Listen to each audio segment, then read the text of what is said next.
do nosso Centro Espírita Regeneração de São Gonçalo. Estamos iniciando a nossa reunião deste sábado sob a proteção de Deus, sob a proteção de Jesus, rogando aos benfeitores espirituais que nos assistam para que possamos ter uma reunião de muito aprendizado e muito crescimento espiritual. Hoje estou aqui para falar desse espírito tão grandioso que foi Benedita Fernandes, e a gente ouve muito pouco a falar dela, né? Eu vou mostrar aqui a imagem de Benedita, só para vocês conhecerem.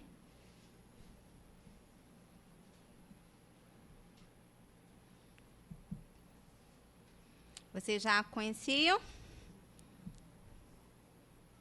Ex-Benedita Fernandes. Né? Então, no Joana, deixa eu parar aqui. Está passando todas as imagens, como é que eu faço para parar? Acho que... Tá. Então, deixa eu fechar aqui. Eu frequento, trabalho na evangelização do Joana. Então, no início do ano passado, a gente sempre no início do ano, a gente comenta o que a gente vai trabalhar com as crianças, né, no planejamento, o que a gente vai falar. E nos veio a ideia da gente falar de vultos que fizeram bem na humanidade, independente da religião que professaram, independente de estarem encarnados ou desencarnados. Porque o mal se tem propaganda a todo instante, né? O mal a todo instante se fala, todo instante se ouve na televisão, mas o bem pouco é divulgado. Então, nós resolvemos que, a 15 minutos antes de iniciarmos as nossas aulinhas, nós iríamos falar de alguém que tivesse ou que ainda estava fazendo o bem para a humanidade. Inclusive, crianças. Teve uma menina que desencarnou aos 14 anos, que ela era protestante, e falamos da vivência dela como exemplo até para as crianças. Ela desencarnou com 14, quer dizer, bem novinha. Então, sobre Benedita Fernandes. Benedita Fernandes, durante muito tempo da sua vida, ela sofreu uma pertinaz obsessão. Ela foi obsidiada, muito tempo obsidiada, e perambulava pelas ruas. Ela nasceu no dia 27 de junho de 1883, em Campos Novos da Cunha, no estado de São Paulo. Como perambulava pelas ruas, ninguém tinha histórico dela, com quem ela tinha se casado, se ela tinha tido filhos, se ela tinha uma família. Ela simplesmente perambulava e causava até alguns transtornos na sociedade da época, né? Porque não se tinha manicômios, né? Não tinha essas casas de recuperação como a gente tem hoje. E muitas vezes ela era recolhida nas prisões, nas cadeias, porque por não se ter lugares para se tratar de pessoas obsidiadas que eram tratados como loucos, e que muitos ainda são. Se a gente visitar a Nossa Senhora das Vitórias, a gente vai ver que grande parte daquelas irmãzinhas que lá estão sofrem problemas obsessivos e não têm problemas mentais. A maioria dos problemas são de ordem de obsessão. Então, Benedita Fernandes perambulou muito tempo sem destino, sozinha. Ninguém tinha registro de nada. Um belo dia, ela morava em frente à casa de um senhor que se chamava Eupídio Antônio Moreira, e na frente da casa dele tinha assim 2 barraquinhos de pau a pique, né, desse bem pobrezinho. Um na frente era o senhorio e atrás morava Benedita com uma outra senhora. Um belo dia, a mãe desse senhor Eupídio recolheu Benedita. Não, hoje você vai passar a noite aqui em casa, né? Ela estava numa dessas crises e ela recolheu Benedita Fernandes. Só que ela, durante a noite, pegava uma faca e ficava pela casa, né, andando pela casa. E o irmão falou assim: olha, mãe, não dá para ficar com essa louca aqui, não. Daqui a pouco ela vai furar os nossos olhos enquanto a gente dorme. Não dá para ficar. Então, eles chamaram um senhor Marchese, que já era espírita. Aliás, o movimento espírita em São Paulo já estava assim, bem fundamentado. Então, chamaram esse senhor para dar passes a ela, para dar aguinha fluidificada, e assim ela foi tratada, mas não resolveu muita coisa. E eles a levaram para a cadeia pública. lá estando ela, né, sendo tratada, o senhor da cadeia, da prisão também, ia lá, fazia passe, dava passe para ela, aguinha fluidificada. E ela estava lá na cadeia, para não causar problemas, né, públicos. Um belo dia, ela recebeu um chamado. Ouviu uma voz que disse para ela assim: Benedita, se você se dedicar às crianças carentes e aos doentes, você vai ser libertada desse problema. E assim começou o trabalho de Benedita Fernandes, né? Assim, Benedita se lançou na tarefa da caridade e levantou o primeiro centro espírita, ainda bem de madeira, assim, bem uma casinha, aliás, para acolher os doentes mentais e as crianças abandonadas, uma casinha de madeira com a ajuda de lavadeiras, porque ela era também uma pessoa bem humilde, ajuda de lavadeiras e ajuda até dos próprios doentes mentais, aqueles que tinham situaçõezinhas, né, não estava tão doente.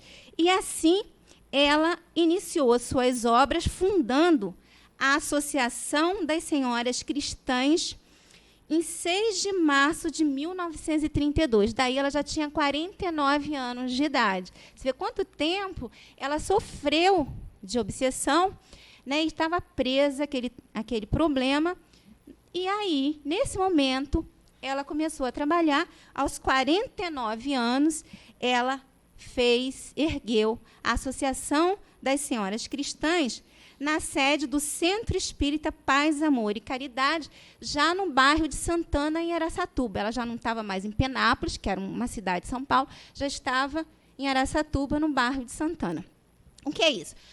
Como a gente tem o EFRA, né, as pessoas querem fundar uma casa espírita e não tem o seu espaço, sua sede ainda. Aí o EFRA, muitas das vezes, cede lá o seu endereço, você monta, constitui legalmente o seu centro espírita, mas por não possuir ainda sede, constrói, monta com o endereço do EFRA, se já houve casos assim. Assim ela fez na sede desse centro Paz, Amor e Caridade. Fundou essa Associação das Senhoras Cristãs.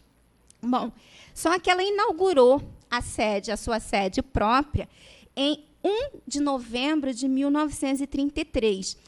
Ela inaugurou a sua sede e lá ela tinha tanto as crianças como tinha os obsidiados, no mesmo espaço, né? Ela comprou um terreninho que era assim, foi a preço de banana, porque ninguém queria, um terreno bem largado mesmo, onde passava, tinha um monte de árvores cortadas, passava um pedaço da linha de trem, ninguém queria aquilo, era um meio lodo, assim, ninguém queria. Então, ela comprou a preço de banana e ali ela fundou o centro dela.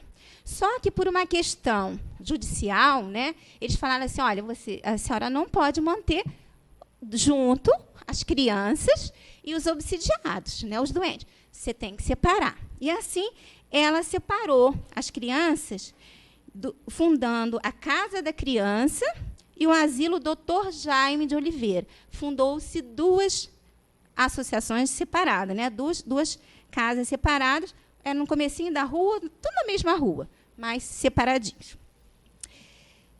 Aí, mais tarde, ela também criou um albergue noturno. Rosinha, no governo dela, fez lá aquele coisa que o pessoal podia dormir, né, à noite, né, as pessoas de rua. Assim ela fez também, só que não cobrava R$1, né? As pessoas também podiam ir lá dormir à noite, as pessoas que não tinham residência, como a gente vê passando na rua, a gente encontra as pessoas que dormem na rua. Ela fez esse albergue noturno para que aquelas pessoas deixassem de dormir na rua e passassem a pernoitar lá no albergue. E também a escola Dr. Valadão Furquim. Esse foi o trabalho espírita de Benedita Fernandes, né? Então, essa escola que ela fundou, ela alfabetizava, evangelizava as crianças e ela ainda cedia a escola para o município, para as professoras do município lecionar lá na escola dela. E esses nomes que ela dava eram nomes de prefeitos, nomes de médico, que a ajudavam no recurso financeiro para ela manter essa obra. Como eu disse de início, ela não tinha nem onde cair morta. Ela não tinha nada, ela não tinha recurso nenhum. Então, com a ajuda das pessoas da cidade, é que ela podia fazer essa obra dela tão grandiosa, né? Olha, fundou a associação, fundou a Casa da Criança, fundou o albergue noturno, fundou a escola, fundou o asilo. Bom, não parou por aí, não, tá? E ela tinha também, como espírita, né, costume de pegar as crianças aos domingos da evangelização e ir passear. Passeava, entrava em rua e com aquele monte de criança atrás dela. E ia aos domingos passeando, porque as crianças não tinham família e ela levava-os para passear. E para aqueles obsidiados que tinha, né, não era tão grave, não oferecia perigo à sociedade. E eles até visitavam seus familiares, aqueles que tinham condição. Então, assim, ela fazia os domingos e as pessoas via as crianças, doavam, davam um brinquedinho, davam balinha para aquelas crianças.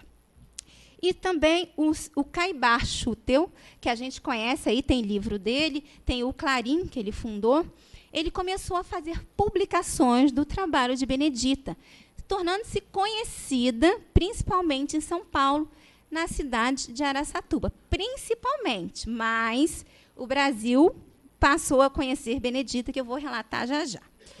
Bom, agora, eu coloquei aqui citações feitas por contemporâneos dela, né?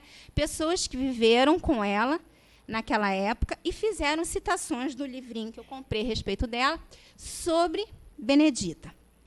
Senhor Marchese, aquele que foi dar o passe nela lá na casa do senhor Eupídio, ele disse o seguinte: teve uma situação que ele perguntou para ela assim, ele, com o dinheiro das doações, ela comprou dinheiro que ela recebia, ela comprou esse terreno, né, que eu falei por preço irrisório, que era um pasto sem ruas, onde havia árvores frondosas. E ele citou que ela fazia o seguinte: aqueles obsidiados que chegam em situações muito difíceis, que a gente vê assim, vamos botar de camisa de força, né? Sabe o que ela fazia? Ela pegava aquelas árvores, aproveitava aquelas árvores, amarrava na árvore, né, para que eles ficassem sem movimento, porque chegavam numa situação muito difícil, não tinha como controlar. Então, ela amarrava-os na árvore e ali aplicava passes e aguinha fluidificada até que ele se acalmasse. Aí, sim, ela começava a fazer o tratamento dela. Então, ele fez esse relato, que ela aproveitava aquelas árvores que existiam naquele terreno e amarrava aqueles obsidiados bem arraigados. Outras citações de outro espírita muito conhecido da época, que foi o senhor Leopoldo Machado, que era muito amigo de Benedita. Uma citação que o livro chama de Os Patrões São Ricos. Ele perguntou a Benedita, numa das visitas que fez, como é que você construiu isso tudo? Sem ter nada. Como é que você construiu isso tudo? A gente se esforça, a gente quer fazer uma obra no centro, né? Nossa, junta dinheiro daqui, faz uma campanha dali. E ele perguntou, como é que você conseguiu fazer isso tudo sem recurso? Ela respondeu assim: os patrões são ricos. Os depositários somos nós. Como a gente leu na primeira página, nós não trouxemos nada e nada daqui vamos levar. E se temos bens hoje, é porque está depositado em nossas mãos. Não nos pertence. Não é? Se a gente tem algum recurso financeiro, se a gente tem algum bem hoje que a gente desfruta, não é nosso, porque não vamos levar. Mas está depositado. É como se fôssemos bancos, né? Deus nos empresta para que a gente use da melhor maneira. Foi isso que ela respondeu. Os patrões são ricos. Então, os depositários, que eram aquelas pessoas que as ajudavam no trabalho, como se fosse um banco, olha, Benedita, toma aqui. Está emprestado, mas vai lá e faz a sua obrinha. Então, ela responde isso. Os patrões são ricos. E ele ainda perguntou assim, e quando você partir, como é que vai ficar essa obra? Ela falou assim, os patrões vão dar dinheiro, vou dar um jeito. Vai ter outra pessoa igual a mim. Aí o doutor Leopoldo falou assim, impossível. em Araçatuba, pequenininho, uma outra pessoa, igual a você, é muita predileção para Araçatuba. Você não acha que num lugar pequenininho, ter 2 Beneditas Fernandes, não tem como. Aí ela encerrou a conversa dizendo que os patrões, né, que Deus, Jesus e o plano espiritual dariam um jeito para tudo. Outra situação que se intitulou 2 Dedos de Prosa. O Leopoldo Machado, ele vinha fazer uma palestra em Araçatuba, e no outro dia ele se hospedou lá, né, na casa, no asilo que ela tinha, se hospedou lá, e no outro dia ele ia pegar o trem das 6 horas da manhã. Quando deu 3 horas da manhã, Benedita, acorda, vamos ter 2 dedos de prosa. Ele, puxa vida, mas que horas são essas? Ela, imagine se eu ia deixar vocês ir embora sem a gente ter 2 dedos de prosa. Isso 3 horas da madrugada. E ele relata que o assunto, ela não deixava ninguém falar. Só ela falava. Só que a fala dela, os assuntos dela, eram tão empolgantes que nem sono ele sentia, nem a necessidade de falar sentia. Ela se envolvia com aquela humildade dela, com aquela força, aquela garra que ela tinha, que não era nem necessário falar, né? Isso 3 horas da manhã, ele e a esposa dele. Outra situação que ele relata, que se intitulou Ser Santo é o Diabo. Isso foi uma fala dela. Ela disse que em determinada época da sua vida, né, ela já nos trabalhos espírita, os passes dela e as aguinhas fluidificadas que ela dava, né, a pessoa estava curando as pessoas. E isso, o que acontecia? As pessoas egoisticamente só começaram a pensar em si. Não, vou procurar a Benedita Fernandes, que o passe dela e aquela aguinha fluidificada dela cura. Mas esquecendo que ela tinha por trás dela os obsidiados e as crianças que necessitavam do trabalho dela. Mas, egoisticamente, a gente é assim, né? Ah, meu pai está doente, aí eu quero que se cure, então vou procurá-la. Mas eu esqueço que ela também tem pessoas que estão sob cuidado dela. Então, ela falou assim, eu acabei com esse negócio. Acabei desse negócio para eu poder ter tempo de cuidar dos meus doentes e das minhas crianças, porque ser santo é o diabo. Fala dela, né? Outro relato que ele faz também, ele diz que a Igreja Católica, ela vendo crescer o espiritismo, né, no Brasil, lá em São Paulo, procurou o presidente Getúlio Vargas, por isso que eu disse que não ficou, os feitos de Benedita não ficou restrita a São Paulo. Procurou Getúlio Vargas e disse assim, olha, o espiritismo está crescendo aí, você não vai tomar uma atitude, não. Você tem que fazer alguma coisa, né? O espiritismo está surgindo aí. E ele falou assim, eu não posso fazer nada, que tem uma tal de Benedito Fernandes lá no noroeste de São Paulo, que anda lá cuidando de doentes mentais e de crianças. Como é que eu posso fazer alguma coisa contra o espiritismo? Então, olha só, uma pessoa humilde chegou aos ouvidos do presidente os trabalhos que ela estava fazendo, em nome de uma doutrina. Porque ela estava fazendo em nome de uma doutrina. Então, a Igreja Católica se incomodou com isso e o presidente simplesmente, olha, eu não posso mexer com isso. Né? Ela está lá fazendo uma tarefa, dizem que o trabalho dela é excelente. Então, chegou-se a nível Brasil. Né? Agora vem os relatos do senhor Eupídio Antônio Moreira, aquele a qual a mãe a acolheu lá numa das crises dela. Né? Primeiro relato foi uma visita a outros centros, o livrinho tem uns tópicos, né? Visita a outros centros espíritas. Ela costumava, né, assim como nós, a gente vai ao Joana, vai a outros centros, ela costumava fazer isso também, visitar outras casas espíritas.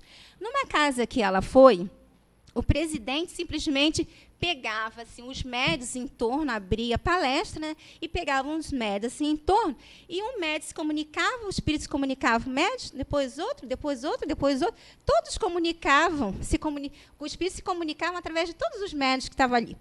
E ela na dela, tá nem aí, né? Aí o presidente perguntou, por que ele não se comunicou através de você?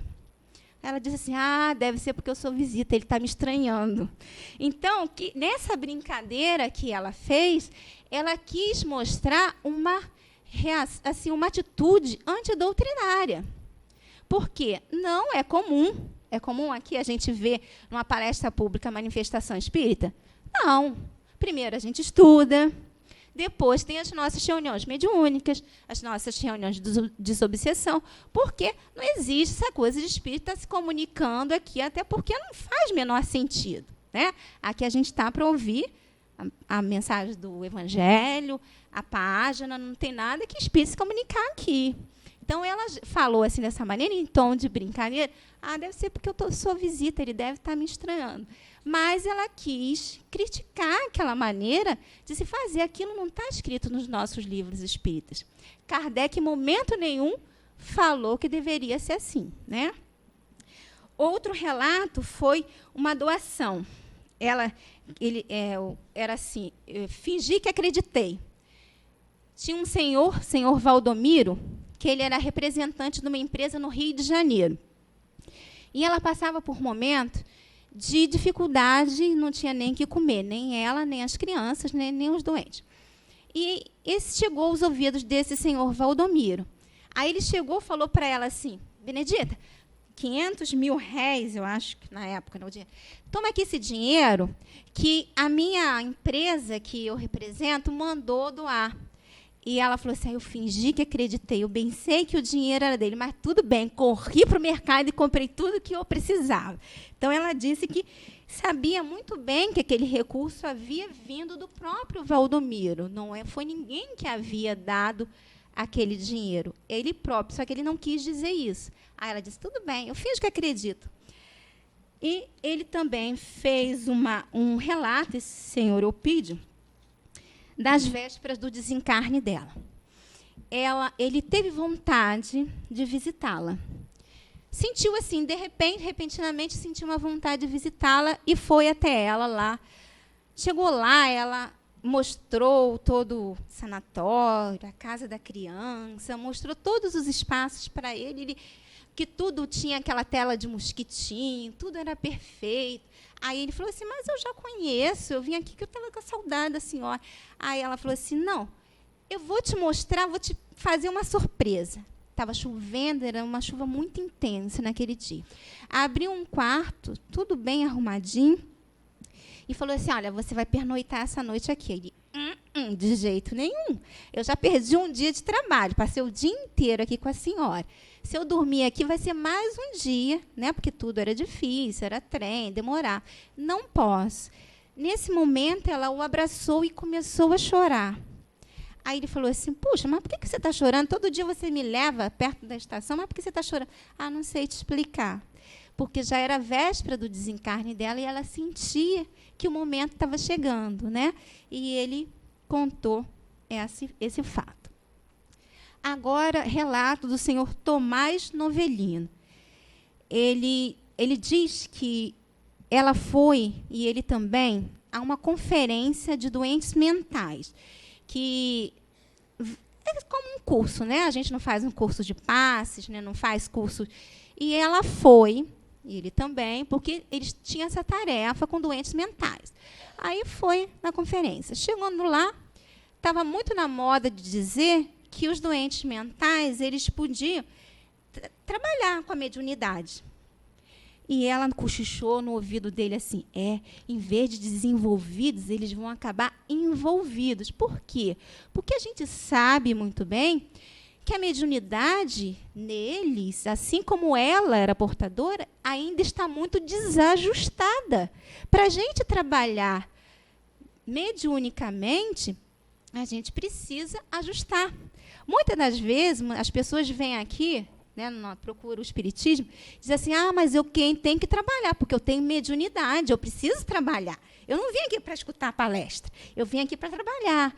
Então, a gente sabe, nos estudos da codificação, que até para um trabalho mediúnico, a gente precisa se preparar para a gente não ser joguete de espíritos, né? Um médico, para ser médico, não precisa estudar para ser um bom médico, né? Todo profissional, para ser um profissional, ele não precisa fazer os seus cursos necessários. Assim é a mediunidade. Se você usar uma mediunidade sem instrumentos, você pode sofrer com aquilo. Você pode acabar, assim como ela, perambulava, porque ela não tinha noção do que se passava com ela, nem as outras pessoas. E como nós aqui, primeiro a gente vai para um grupo de estudo, estuda o livro dos médiuns, né?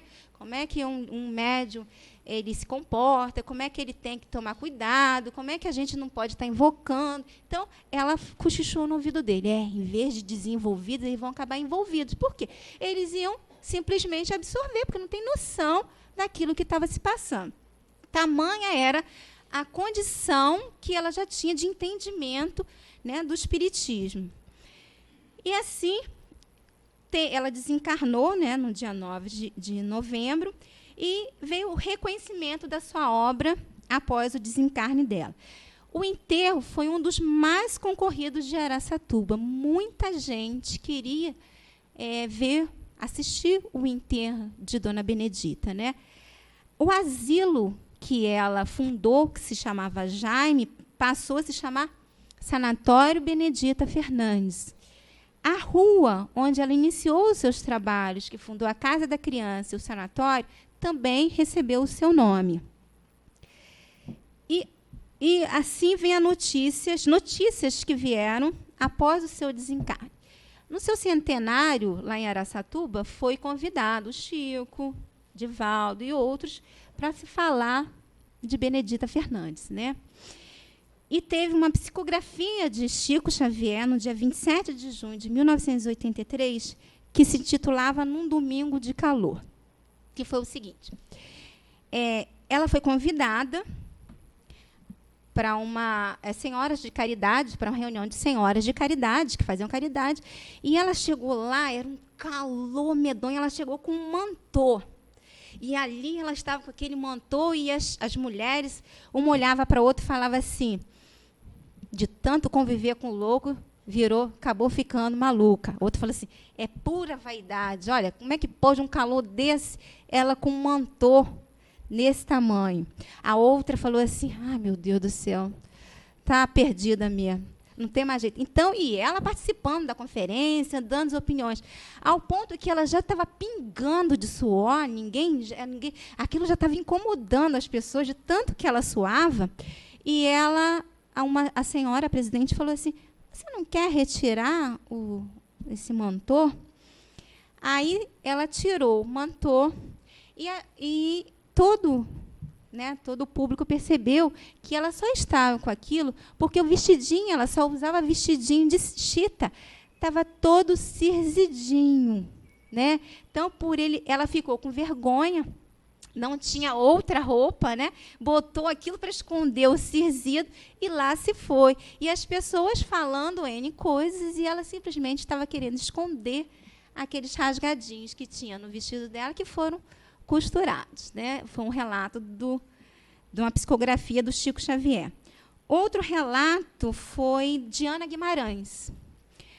É do conhecimento de todos nós que Ana, ela há muitos anos começou a família dela, né?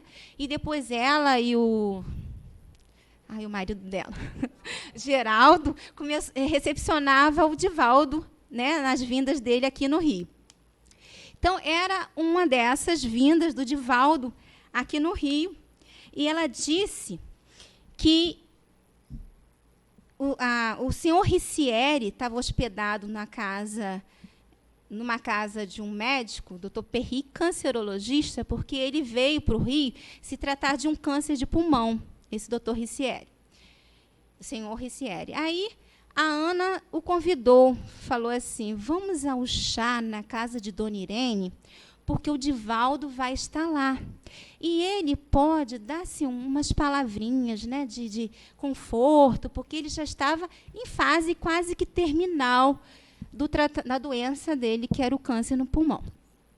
Aí, chegando lá, o Divaldo se aproximou dele, ele falou assim, seu Divaldo, está chegando minha hora, né? E o Divaldo, honestamente, falou para ele assim, é a morte do corpo.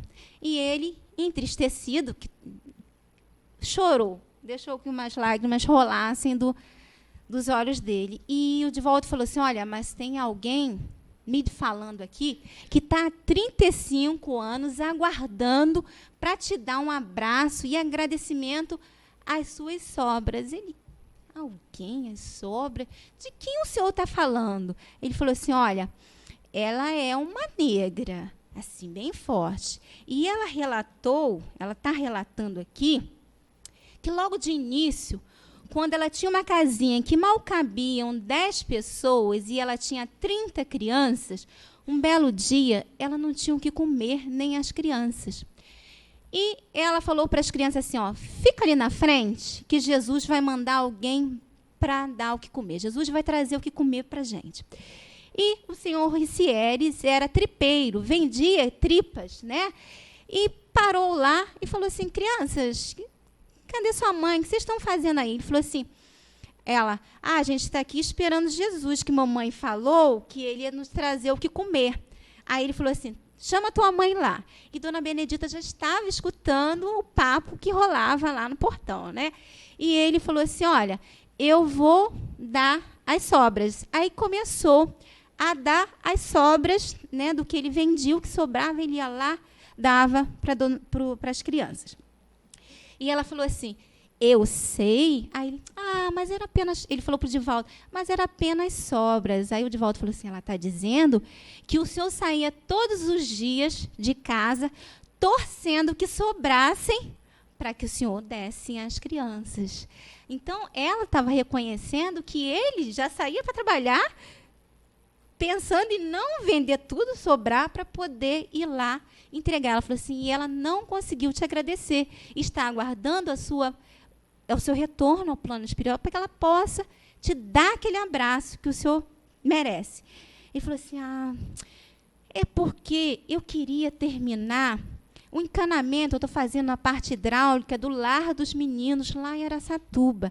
E essa dor que me assola não vai deixar. E se eu estou quase, né, desencarnando, como é que eu vou conseguir fazer isso? Eu queria terminar o que eu comecei. Aí o Divaldo falou assim para ele, olha, ela só pede para te dizer que quando o senhor sentir uma dor forte no peito, que é o momento. E assim, ele voltou lá no tratamento do câncer, o médico ficou assustado com a melhora que ele teve, né? Ele já estava ao ponto de desencarne, o médico ficou extremamente assustado com a sua melhora. E ele voltou para Araçatuba, o médico falou, não, agora você pode voltar. Ele voltou para Araçatuba, fez lá o encanamento lá no Lar dos Meninos, e um belo dia, ele retornando para casa, sentiu aquela dor no peito. E foi o momento do desencarne dele. E ele veio 11 meses, depois de 11 meses, relatar isso para o Divaldo, né? Que tinha sido recebido com um abraço bem forte de Dona Benedita no plano espiritual. Outro fato foi a recepção de Divaldo em Araçatuba. O Divaldo ia, né, no centenário, fazer uma palestra em Araçatuba. Só que houve uma confusão de horários de voo. Para os presidentes, representantes da Casa Espírita que ia recebê-lo, ele só vinha à noite, no voo noturno. Mas ele acabou chegando no voo de manhã. E eles estão lá no centro, daí a pouco entra o Divaldo. Eles ficaram, puxa vida, nós íamos recepcionar você lá no aeroporto. Ele falou, não precisava não. Não precisa não, porque Dona Benedita estava lá. E ela que me trouxe até aqui. Ela contou que vocês estavam aqui e me trouxe até aqui.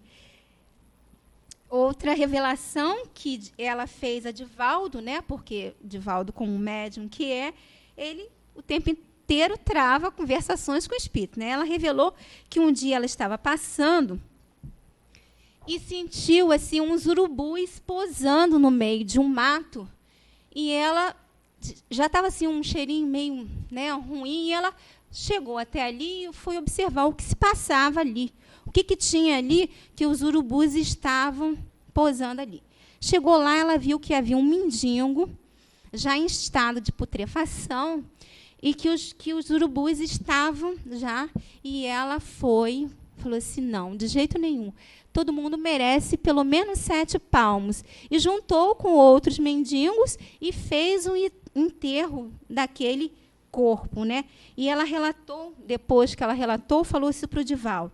Não que o corpo seja importante, mas quando aprendemos a amar o corpo em decomposição, aprendemos a amar a vida, porque é do lodo que os lírios são mais belos. E, além disso, a Benedita tem uma publicação no jornal Folha da Região, que também foi por ele, em 22 de dezembro de 1985, feita pelo professor Luso Sornas, ex-monsenhor de Araçatuba, que se intitulava A Cozinheira do Vigário. Ela trabalhava na casa do vigário e ela tinha essa intenção, ainda não tinha nada, construído nada. Ela tinha intenção, sempre falava, um dia eu vou construir uma casa para acolher crianças desamparadas. E esse vigário falou assim, sua negra, você está sonhando, né? Como é que você só serve para lavar pratos, como é que você vai fundar uma casa de criança e nem casa para você tem direito? E ela, no outro dia, pediu as contas, disse que não trabalharia mais lá. Não quis mais trabalhar lá porque ele simplesmente desdenhou da capacidade, né, dela, não acreditou que ela fosse capaz de fundar. Então, a gente resume aqui toda a história assim, desse livrinho que eu li, toda a história de um espírito assim, humilde, que não nasceu com posses, muito pelo contrário, sofreu muito tempo de sua existência, né, quase 50 anos, que aos 49 que ela fundou a primeira associação.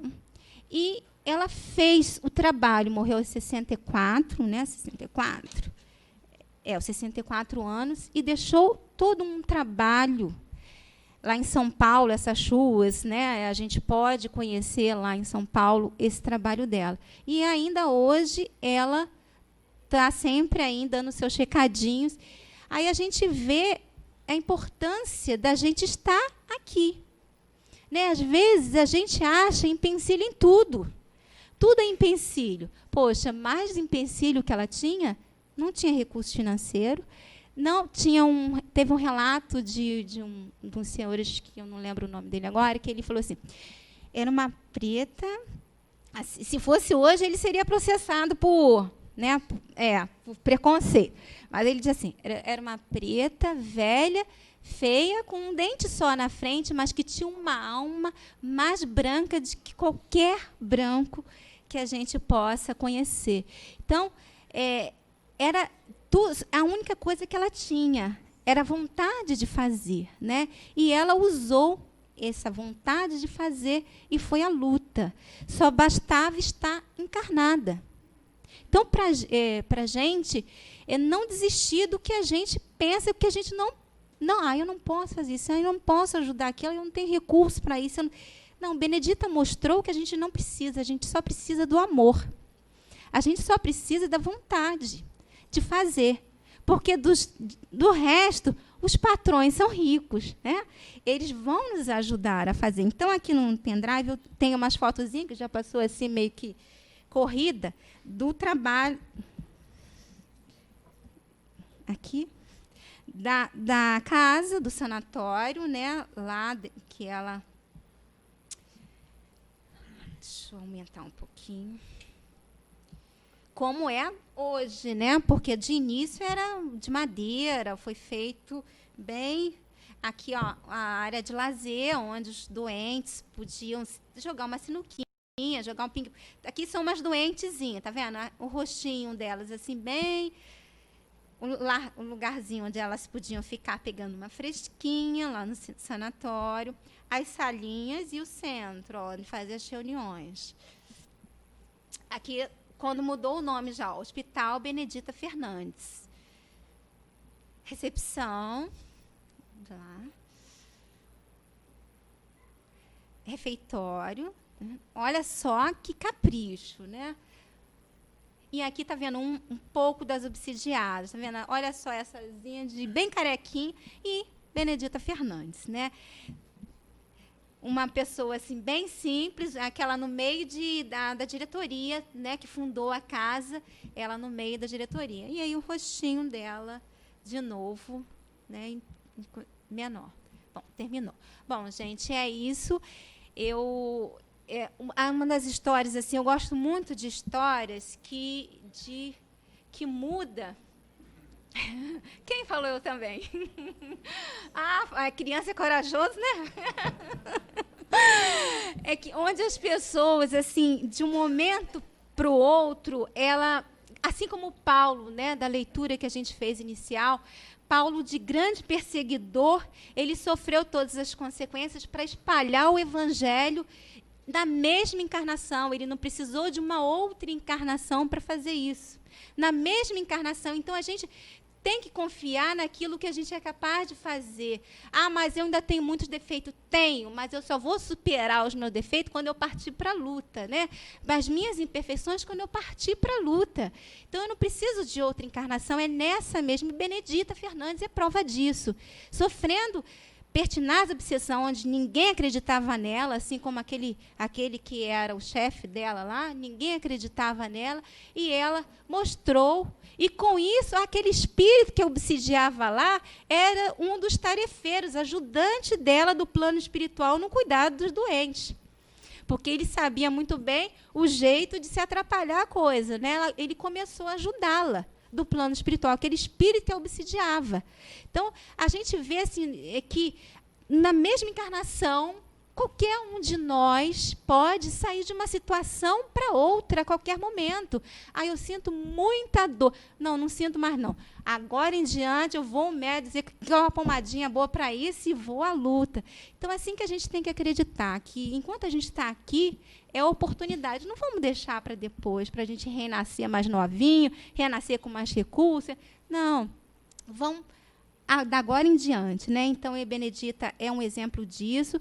As nossas crianças lá do Joana, eles estão tendo contato com isso esse ano. A gente pensou, já que a gente falou o ano inteiro, ano passado, né? Já não esgotamos assim, todos que a gente, Dr. Masca, Ibaçudo e outros mais, Maria Teresa de Calcutá, uma irmã Dulce, falamos de todos esses personagens para as crianças. Então, esse ano, a gente resolveu falar dos casos do Chico, né? De tantos casos que Chico nos deixou, de que ele foi humilde, de que ele trabalhou na caridade, de que a gente enfatize isso, porque o bem, ele está aí, no meio de nós. A gente escuta muito falar do mal, a gente escuta muito esses Big Brother da vida, a gente está ouvindo alguma coisa interessante, daqui a pouco vem uma chamada. Né? Então, isso nos intoxica de uma tal forma de coisas do mal, que a gente começa a acreditar que o bem não existe. Mas o bem existe e é forte. Assim como ela já está desencarnada, mas ela continua trabalhando. E tem muitos espíritos reencarnando para o bem aqui entre nós. E nós somos o bem. Porque o próprio Jesus falou, vós sois deuses. Então, nós somos o bem. Se somos a sua imagem e semelhança, eu sou Deus. Deus está em mim. Então, basta que eu me transforme. Bota esse bem para fora, né? O meu irmão do lado, ele tem que ver esse bem dentro de mim.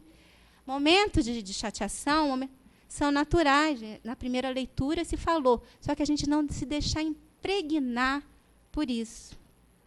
Dá o tempo de passar. E passa. Dá o tempo que passa e a gente coloca o bem que existe em nós para fora. Que às vezes a gente não consegue fazer uma obra tamanha como a dela. Mas um sorriso, às vezes, faz uma diferença, né? Faz uma diferença que a gente não imagine. Cura tantas pessoas que a gente não se dá conta. E obrigado por me aturar e desculpa.